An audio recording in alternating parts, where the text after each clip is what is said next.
The first time Marlo Vance realized her new driver was not afraid of losing a job, she was standing beside a black town car in the service garage beneath her Denver headquarters, surrounded by men in expensive suits who kept telling her everything was fine. Nolan Briggs was the only one who did not. He had arrived that morning in a dark suit with one sleeve mended so carefully the repair was almost invisible. His shoes shined but not new. His gray-blue eyes steady in a way that made people mistake silence for submission until they learned better. When the fleet supervisor handed him the keys and asked him to complete the standard executive pickup drill, Nolan did not open the rear door. He walked around the car once, slowly, his hand brushing the cold metal like a mechanic listening for a heartbeat. He crouched by the right rear tire, leaned close to the front wheel well, then slid 2 fingers under the edge of the bumper and paused. The other applicants exchanged small smiles. One of them actually laughed under his breath, as though the whole thing were a performance by a man who did not know how high the ceiling was above him or how little he belonged beneath it. Marlo noticed the laugh. Nolan did not. He stood and said the car should not be moved with a passenger in it. The tire pressure was badly low, the brake line had moisture where it should not, and the rear bumper seam showed signs that someone had removed and replaced a panel in a hurry. The fleet supervisor flushed. The security director, Silas Renner, narrowed his eyes. Marlo asked if Nolan understood what delaying her morning meant. Nolan looked at her directly, not rudely, not softly either, and said, "Ma'am, a schedule is not worth more than a life." That sentence bothered her because it did not flatter her. It did not fear her.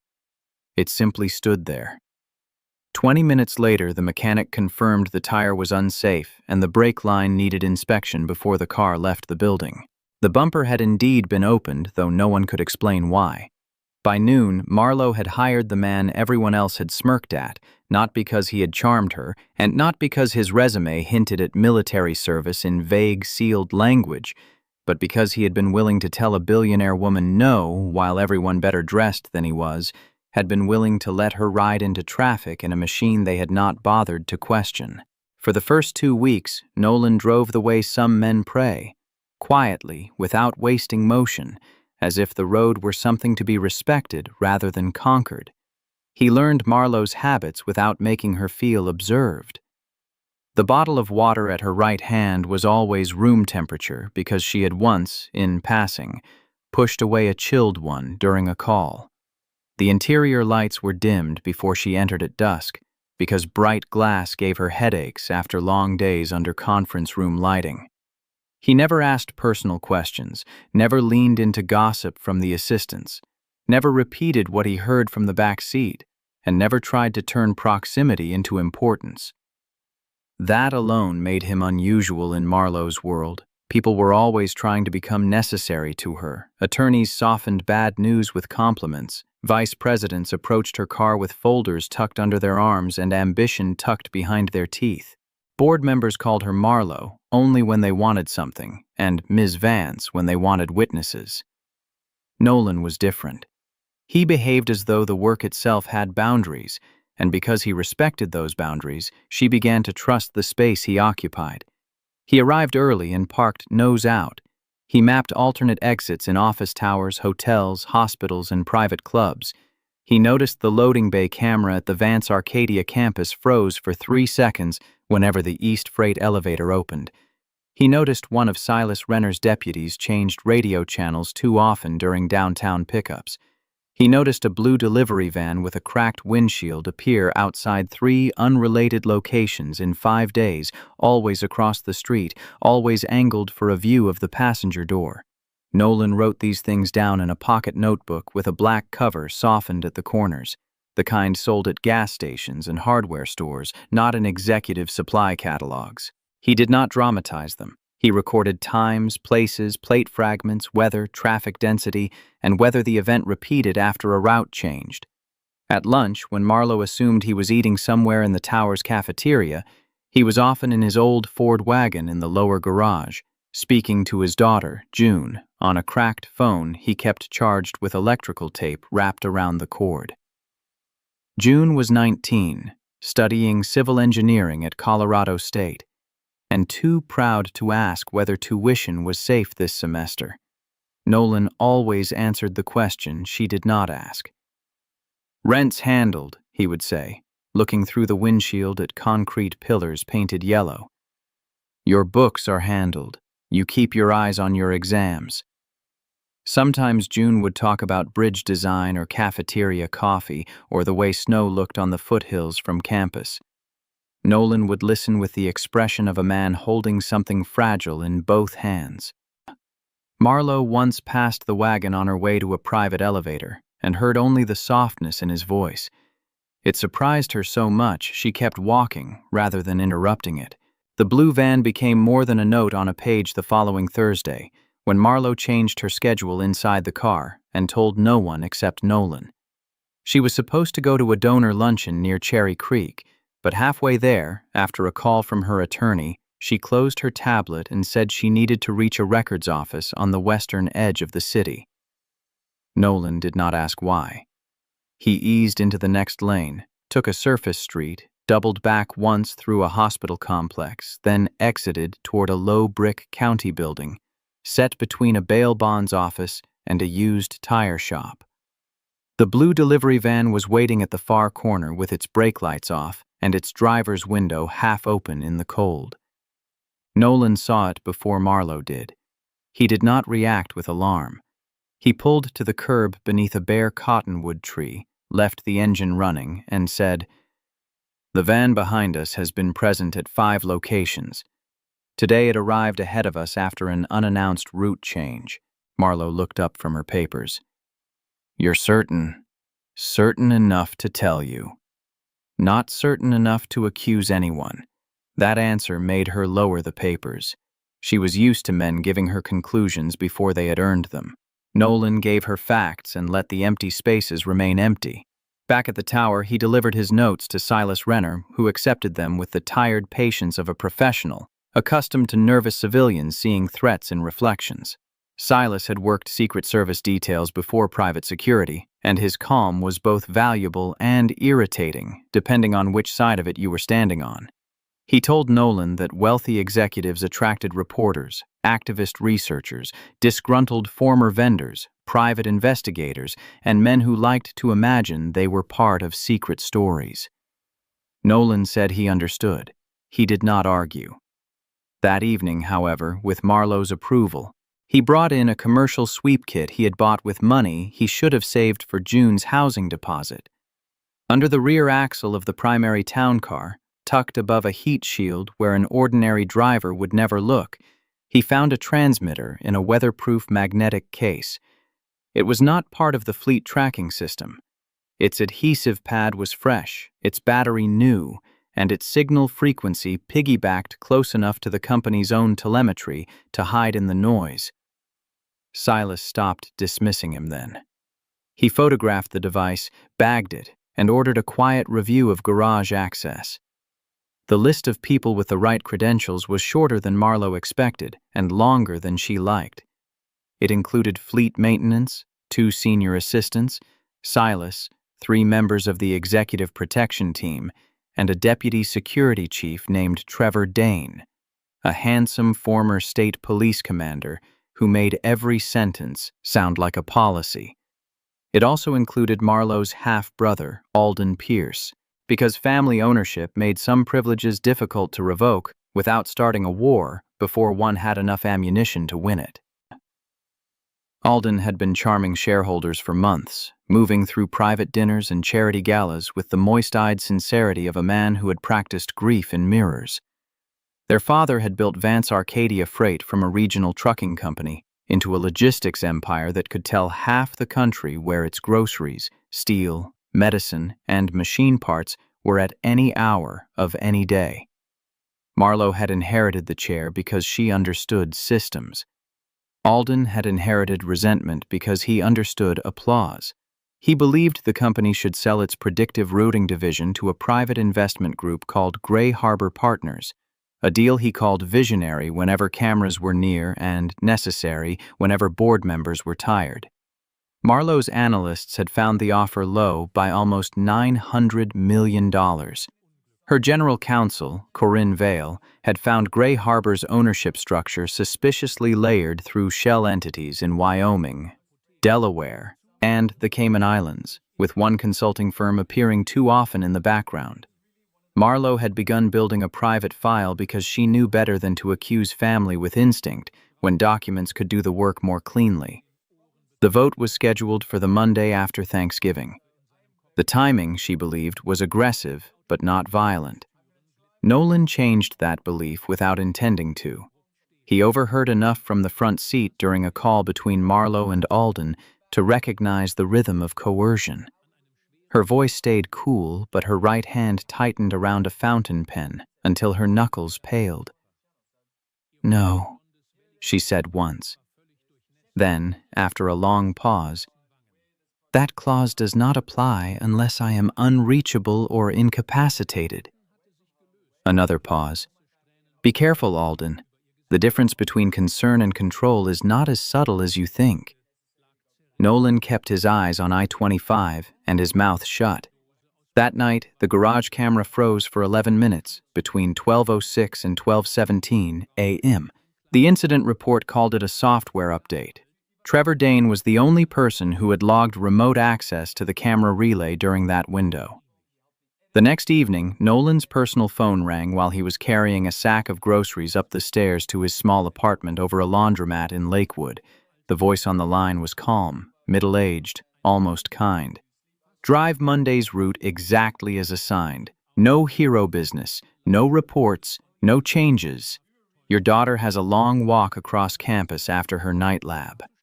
Nolan stood still on the stairs until the hall light clicked off above him. He did not speak. The caller said, "Good man," and disconnected. Nolan set the groceries down, turned the light back on, and called June. She answered on the fourth ring, breathless, laughing at something someone had said in the background. "Dad, I'm fine. I'm literally in the lab. We're testing load models and everyone is losing their mind over pizza." He closed his eyes for half a second and listened to her living. Then he told her to call campus security for an escort after lab because the sidewalks were icy and he wanted her to humor him. "You are such an old man," she said. But she agreed. After that, he called Silas, then a sheriff's deputy he knew from a mountain rescue training years before. Then Corinne Vale through a number Marlowe had given him for emergencies only. He did not call Marlowe first because fear moves fastest toward the person it is meant to isolate, and Nolan had survived too many bad nights to let a threat write the order of his decisions.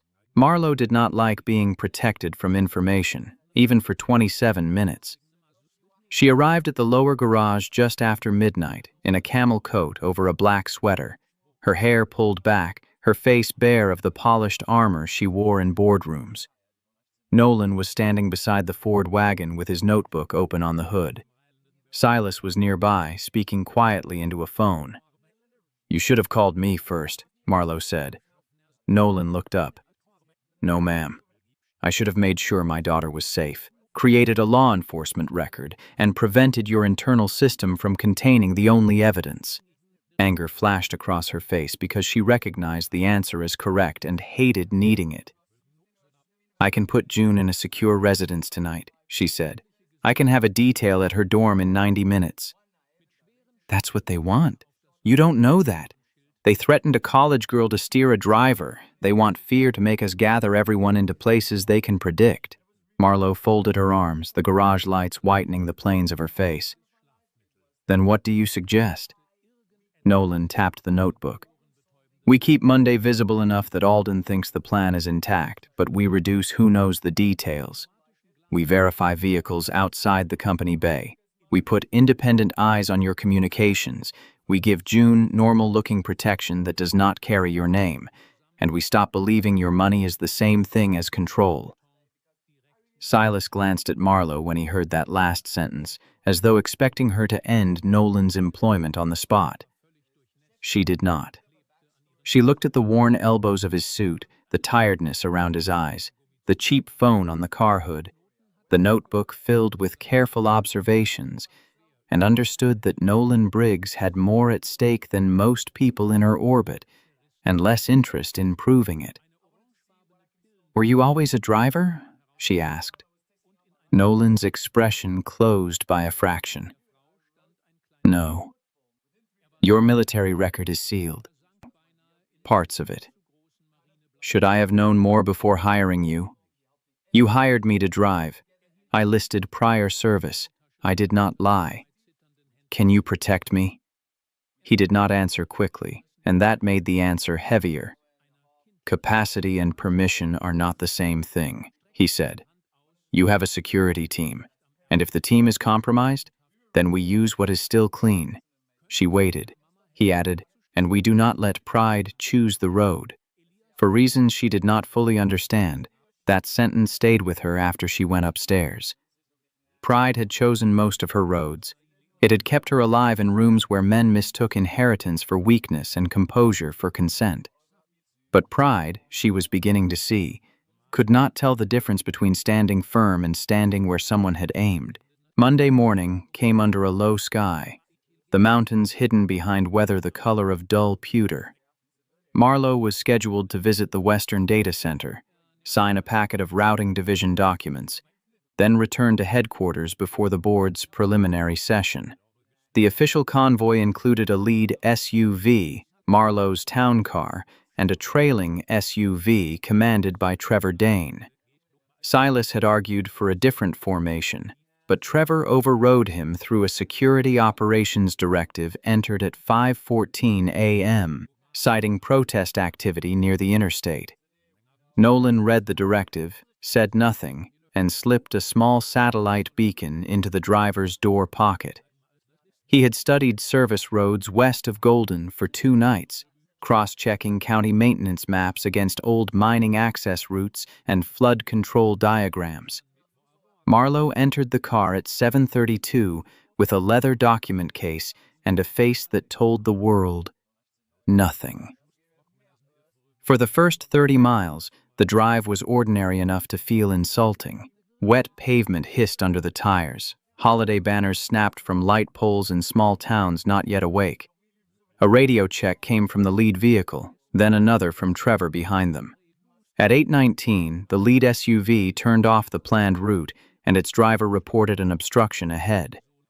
The signal crackled, flattened, then dissolved into static too clean to be weather. Nolan's hands remained loose on the wheel. His eyes moved to the rearview mirror.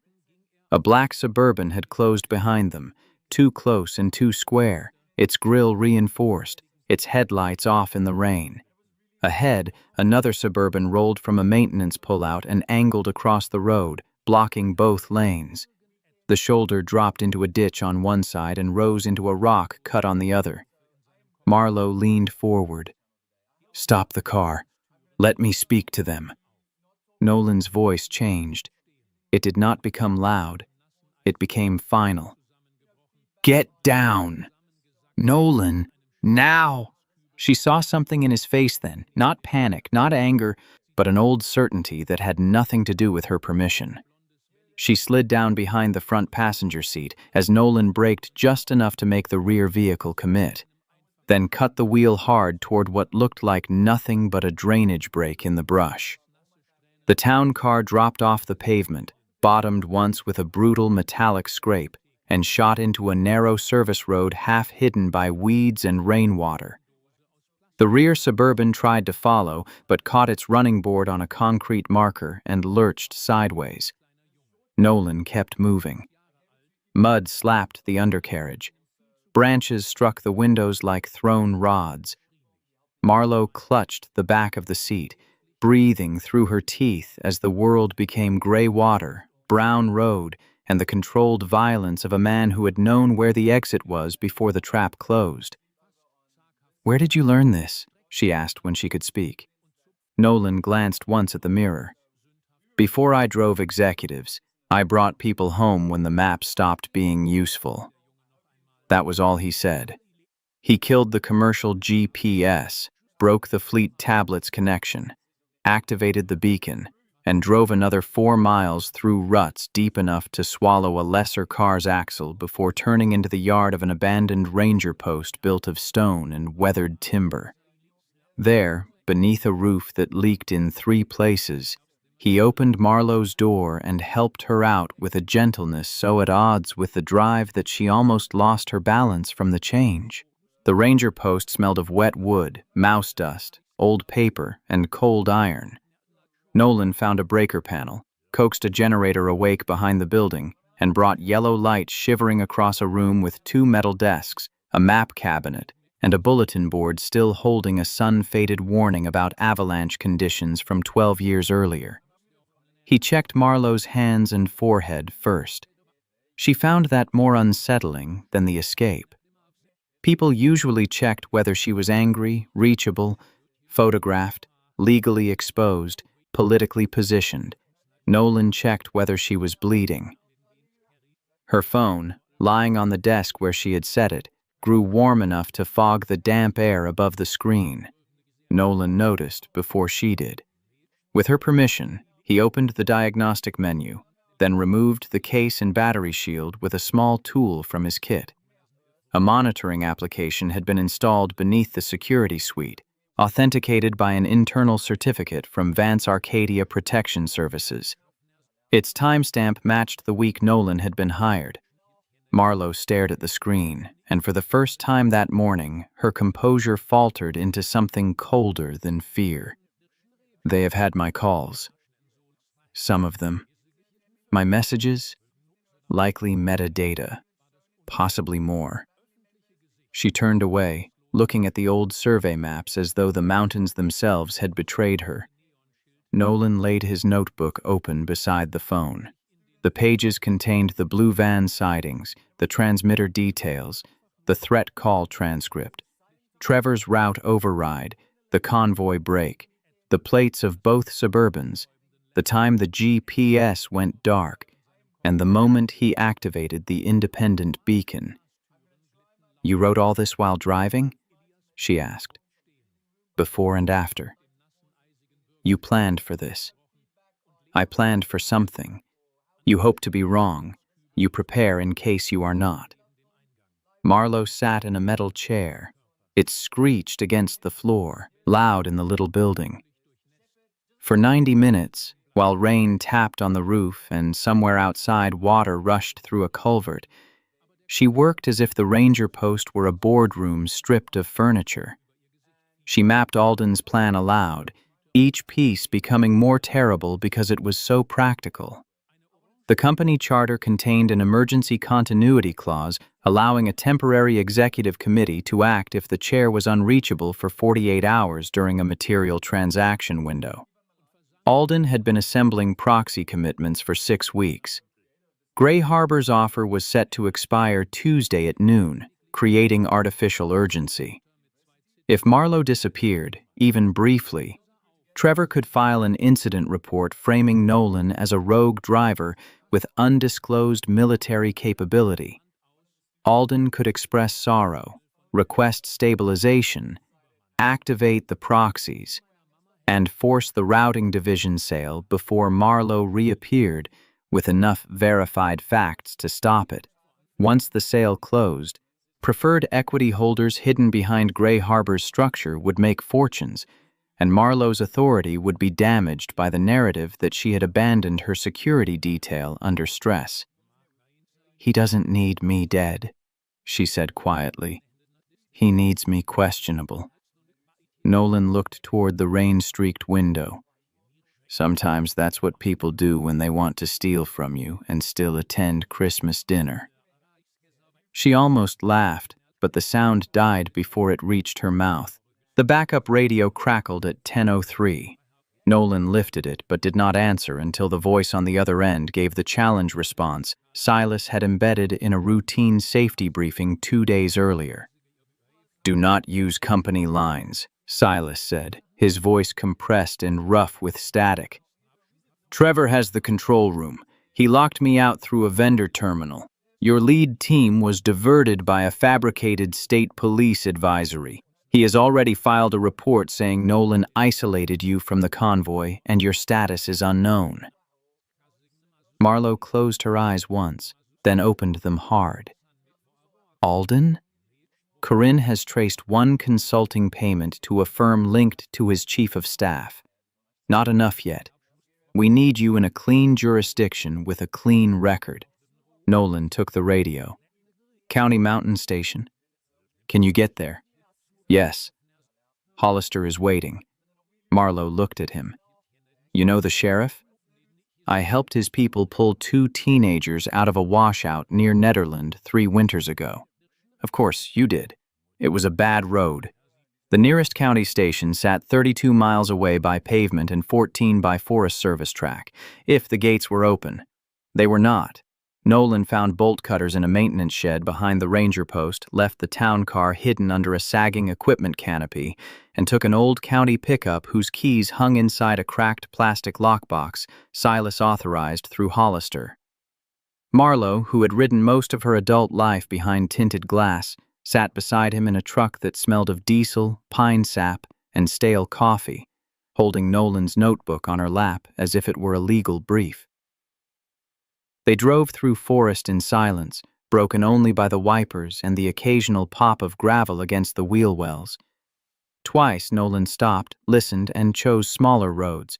Once he cut the engine entirely beneath a stand of spruce as a dark vehicle passed above them on a ridge road, moving slow. Marlowe did not speak until they were moving again. You could have left me on the main road and driven away, she said. They threatened June. No one would have blamed you. Nolan did not look over. I would have. That cannot be the only reason. It's enough. She studied his profile, the rain light sliding across the lines at his eyes, the old grief he carried without displaying it. What happened to your wife? The question would have been intrusive in another hour. Here, after mud and threats and the closeness of death, it came out softer than she intended. Nolan drove a long time before answering. Lila got sick while I was still in. First diagnosis, I was deployed. Second, I was in a briefing room with a phone I couldn't answer. By the time I learned how much ordinary days matter, too many of ours were gone. His jaw tightened once. June was 15 when we buried her. I wore this suit because it was the only one I owned that fit. Marlowe looked down at the cuff of his jacket, at the careful mend. She had assumed poverty first. She had not considered memory. I'm sorry, she said. So am I. There was no self-pity in it. Only truth laid flat between them. Sheriff Cal Hollister's Mountain District Station looked less like a place of authority than a library that had learned to carry rifles. It had brown carpet, a flag in the corner, a radio room behind glass, and a coffee machine that had clearly survived several administrations. Hollister was a broad man in his 60s with white hair, a limp, and eyes that took in Nolan and Marlowe with the same practical concern. He did not ask for photographs. He turned on a body camera, stated the time, identified everyone present, and began building a record. Corinne Vale came through on an encrypted state bar channel 30 minutes later, her voice clipped with controlled fury. Silas uploaded camera logs from outside the compromised company servers, including footage of Trevor entering the lower garage during the blackout. A deputy retrieved the hidden town car with 2 state investigators and found a second transmitter tucked behind the trunk lining. Campus police confirmed June was safe under routine escort, unaware of the full reason and annoyed only that her father had somehow made weather into a federal case. By noon, one of the black Suburbans appeared at the lower road to Hollister's station and stopped beyond the gate. Nolan did not go out to confront it. He lowered the hydraulic barrier, turned the station's exterior cameras toward the road, and let the body camera record the vehicle sitting there, wipers moving, no plates visible under a film of mud. After 14 minutes, it reversed and disappeared. Deputies found it abandoned 3 miles away. In the back seat was a sealed envelope bearing Vance Arcadia letterhead. Inside was an unsigned agreement naming Nolan Briggs as recipient of $2 million for services related to temporary continuity of executive transportation and schedule containment. It was clumsy and useful in the way lies can be useful when the liar expects the truth to die before the paperwork is examined. Marlowe read it once, then passed it to Corinne through the camera feed. "They meant to make him the story," she said. "Yes," Corinne replied, "and they may already have started." She was right. By early afternoon, financial news sites were reporting that Marlowe Vance had vanished during a critical transaction window after being diverted by her newly hired driver, a former military operator whose background had not been fully disclosed. Alden Pierce released a statement expressing deep family concern and asking the board to prepare for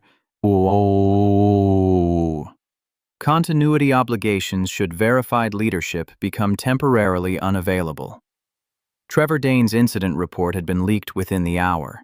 It described Nolan as calm, deceptive, highly trained, financially distressed, and unusually positioned to exploit Marlowe's trust. Nolan heard the words read aloud and showed no visible reaction until the phrase financially distressed. Then he looked toward the hallway where a deputy had just handed him a paper cup of coffee and said, almost to himself, "They always think need means for sale." Marlowe heard him. Something in her face changed. Marlowe recorded her statement standing in front of a county map with Hollister, 2 deputies, and a state investigator visible behind her. She wore the same coat, now smudged at one cuff with mud from the service road. She did not hide it. "I am safe," she said, looking directly into the lens. "I am in contact with independent law enforcement. I was not abducted. I left a compromised convoy after credible evidence showed internal surveillance, vehicle tracking, and unauthorized route manipulation. Any board action taken under the claim that I am unreachable or incapacitated is unauthorized and will be challenged." She named no suspect she could not yet prove. She named every fact she could. Corinne transmitted the video and evidence packet to the Independent Governance Council. 3 board members Marlowe still trusted, and a judge who owed Corinne no favors but cared deeply about clean procedure. Then Corinne found the board meeting had been advanced to 3 p.m., nearly 18 hours earlier than planned, with notice sent at 4:11 that morning through the company's internal portal, while Marlowe was still being hunted west of Golden. "He's going to call the emergency vote today," Corinne said. "He will argue the statement is coerced or staged unless you appear in person." Silas wanted a controlled entrance through the loading dock. Hollister agreed. Nolan did too. Marlowe did not. She stood at the window of the sheriff's office, watching rain turn to wet snow over the parking lot, and said, "If I enter my own building through a service corridor, Alden will call it proof that I am being managed. I will walk through the front doors." Nolan did not like it.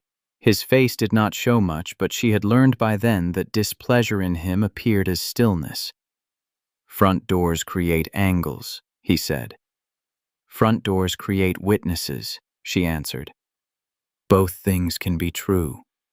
He looked at Hollister. "Then we control what we can." They did.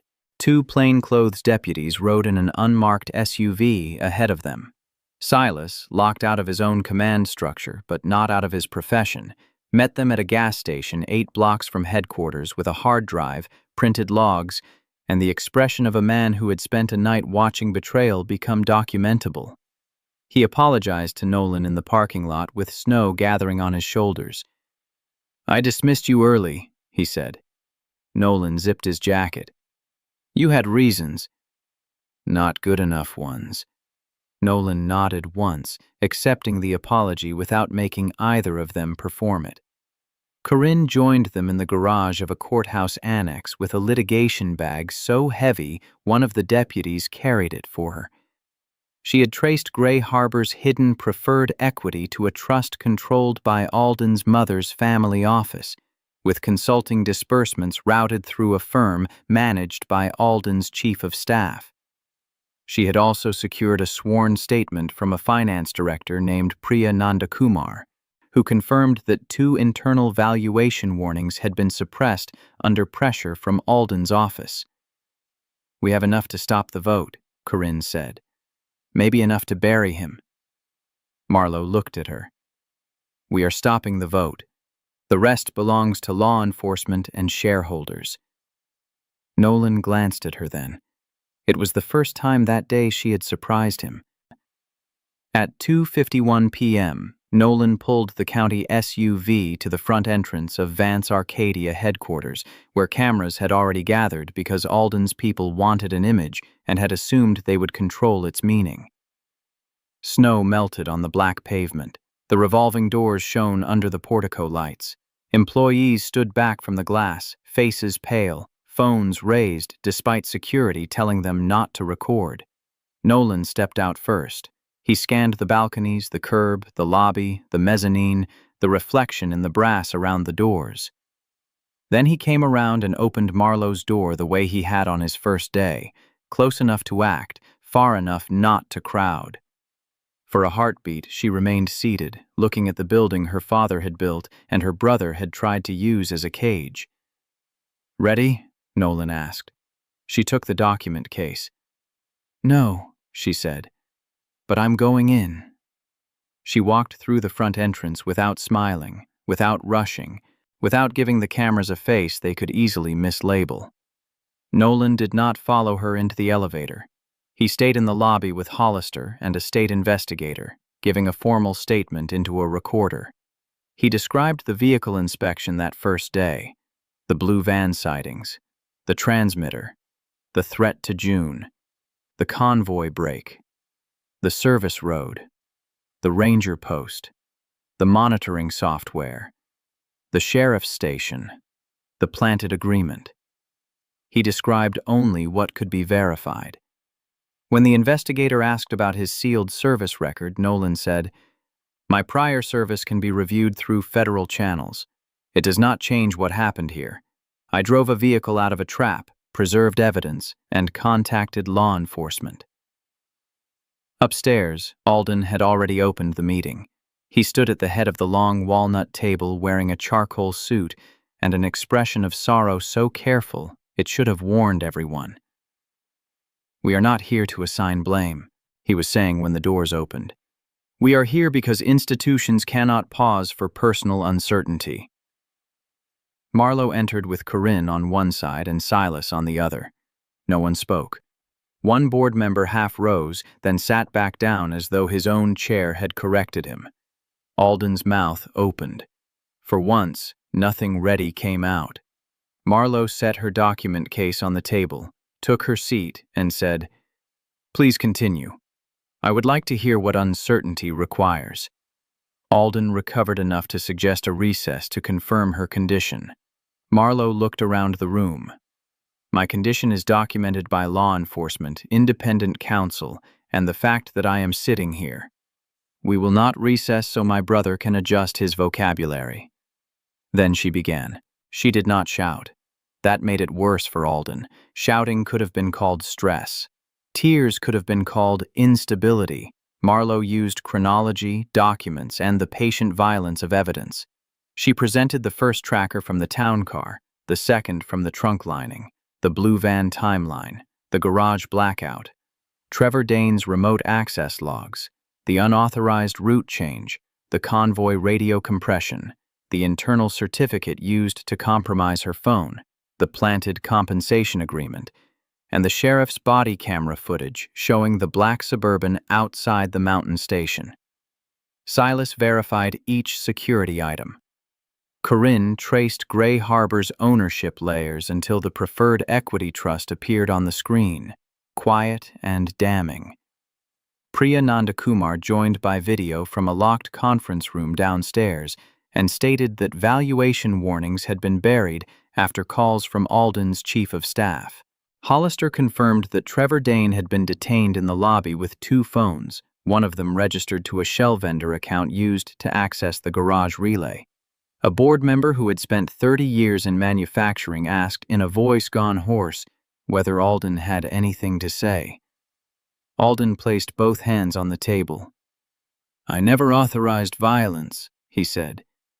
"My intent was to protect the company from impulsive leadership during a transaction of strategic importance.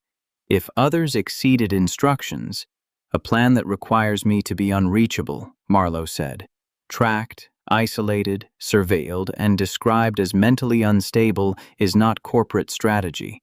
It is captivity with stationery." No one moved. Alden looked toward the oldest board member, then toward the former governor, then toward the investor representative whose proxy he thought he had secured. He found no rescue in their faces. The investor representative cleared her throat and asked whether the board was now expected to accept the judgment of a driver with a sealed military history over the concerns of senior leadership. Marlowe turned to her slowly. "Mr. Briggs is not asking you to accept his history. He brought timestamps, physical devices, law enforcement witnesses, and a chain of custody. At this moment, his conduct is more transparent than half the entities behind the transaction you were prepared to approve." The representative looked down. The emergency vote died without being called. The routing division sale was suspended, pending independent forensic review. Alden was removed from all committee authority before sunset. Trevor was transferred to county custody. By evening, the same outlets that had carried the leak were playing Marlowe's statement, then footage of her walking through the lobby, then still images of the transmitter, the planted agreement, and Alden leaving through a side exit with his coat over his head, though no rain was falling anymore. Nolan went home after midnight, not to sleep, but to see June. She had driven down from Fort Collins against his instructions and was waiting in the laundromat below his apartment, sitting on a dryer with her backpack beside her and fury shining through fear. "You told campus security it was ice," she said. "It was icy." "Dad." He stopped in front of her. For the first time in 2 days, his face broke. "Not much. Enough." June slid off the dryer and hugged him hard, and he held her like a man who had driven through mud, lies, and gunmetal weather for the right to stand in bad fluorescent light with his child still breathing. "I'm okay," he said into her hair. "That is not the point," she said, her voice muffled against his shoulder. "You don't get to be okay secretly." He almost smiled. "I'll work on that." They went upstairs, where the apartment smelled faintly of laundry soap, old coffee, and the lemon cleaner June had bought because she said grief had made him tolerate dust too easily. On the kitchen table was a stack of medical bills stamped paid, a photograph of Lila in a summer dress beside the Ford wagon, and a scholarship application June had abandoned because she hated writing essays about hardship. Nolan made grilled cheese because it was the only meal he trusted himself not to ruin while exhausted. June ate too and asked questions in the sharp, practical way she had inherited from both parents. He answered what he could and left out what would only give her nightmares. Near dawn, after she fell asleep on the couch under Lila's old quilt, Nolan stood by the window and watched snow soften the alley. His phone buzzed with a message from Marlowe. "Thank you is insufficient." He stared at the words a long time before replying, "It usually is, but it's acceptable." The next afternoon, Marlowe called him to her office. The room overlooked the city, the mountains beyond it newly white, the glass towers sharp in winter sun. She offered him a position as Director of Executive Protection, with authority to rebuild the entire transportation and personal security structure from the ground up. The salary would erase every remaining debt. It would give June choices Nolan had been trying to carve from stone with overtime and restraint. For a few seconds, temptation sat in the room like a third person. Then Nolan shook his head. Marlowe looked genuinely surprised. "May I ask why?" He sat with his hands folded, the mended cuff visible against his wrist. "Because I left that life for a reason. Different building, better title, same posture. Always watching, always ready, always half gone from the people I promised to come home to. He looked toward the window, but his voice stayed steady. I was gone too often when Lila needed me. I made it back for the end, but not for enough of the middle. I won't spend the rest of June's young life becoming useful to everyone except her. Marlowe did not answer immediately. Her power had trained her to solve refusal with a better offer, but this was not a negotiation about money. It was a boundary made of love and regret. "Then help me design something that doesn't consume you," she said at last. "Consulting. 3 days a week at most. Transportation audits, route protocols, separation between corporate communications and personal protection, training for drivers so they are allowed to say no when a car is unsafe. You choose the limits. We put them in writing." Nolan studied her, looking for the trap of good intentions. He found effort instead. 6 months, he said. Trial basis. Fair compensation. Fair schedule. Both. She hesitated, then asked the question that had been standing behind several others. "Why didn't you leave me when they threatened June?" Nolan looked at her with a tiredness too honest to be polished. "Because you were in my car." "That cannot be all I was." He did not pretend not to understand. He could have hidden inside professionalism. He did not. "Maybe not," he said. "But questions like that deserve daylight. Not adrenaline, not investigations, not gratitude confused with something else." Marlowe absorbed that, then nodded. "Daylight, then." He stood to leave. At the door, she said, "Nolan?" He turned.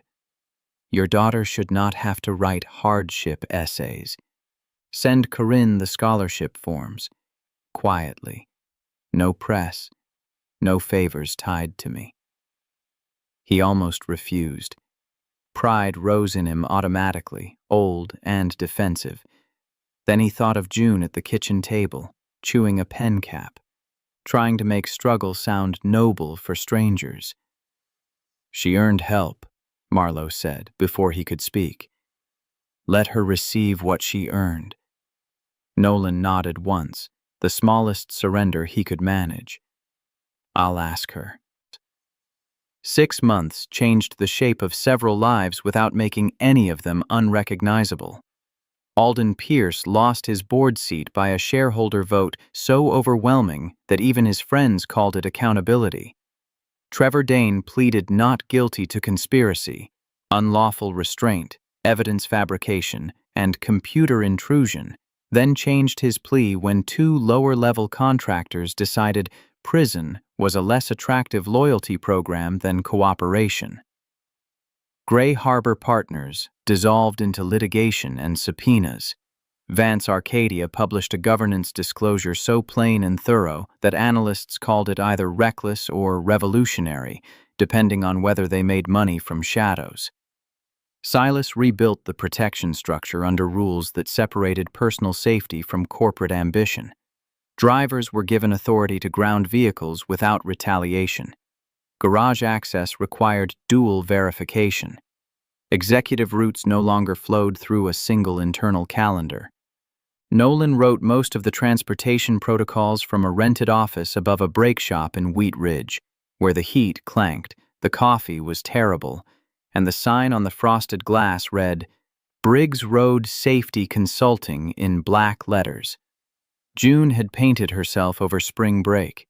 He paid the last of Lila's medical debt in March and sat in his car afterward for 20 minutes with the receipt in his hand, feeling not victory, but release, which was quieter and harder to explain. He rebuilt the Ford wagon's engine over several weekends, refusing Marlowe's suggestion that he buy something newer because the wagon had carried Lila to prenatal appointments, June to kindergarten, groceries through lean years, and once, during the worst winter storm in a decade, 3 stranded nurses to a hospital where they were needed. Value and price, he told June, were different languages. June rolled her eyes and then helped him replace the alternator. Marlowe, for her part, learned that trust could not be acquired, retained, or ordered into compliance. It had to be practiced in small, humiliating ways. She practiced by listening when Corinne told her a plan was too aggressive, by apologizing to a junior analyst whose warning had been buried, by letting Silas contradict her in meetings, by taking one Saturday a month with no strategy attached to it and discovering, with some alarm, that idleness did not kill her. She and Nolan spoke often, mostly about procedures, road conditions, and June's increasingly confident opinions about bridge design. Sometimes, beneath those ordinary topics, something else waited with unusual patience. Neither of them rushed it. Both had lived long enough to know that not everything precious announces itself by arriving loudly. Some things sit in the passenger seat and let you get used to the quiet. In late April, Marlowe called Nolan on a Friday afternoon and asked whether his consulting agreement included one simple drive that was not a corporate movement, not a security exercise, and not a crisis. He asked where. "I don't know," she said, and he heard the discomfort in that admission. "Somewhere west. Somewhere with a view. I have not chosen a place without a reason in longer than I care to admit." He arrived at the curb in the rebuilt Ford wagon, washed but still plainly itself, with a small dent in the rear quarter panel and a dashboard that had faded under 20 years of sun.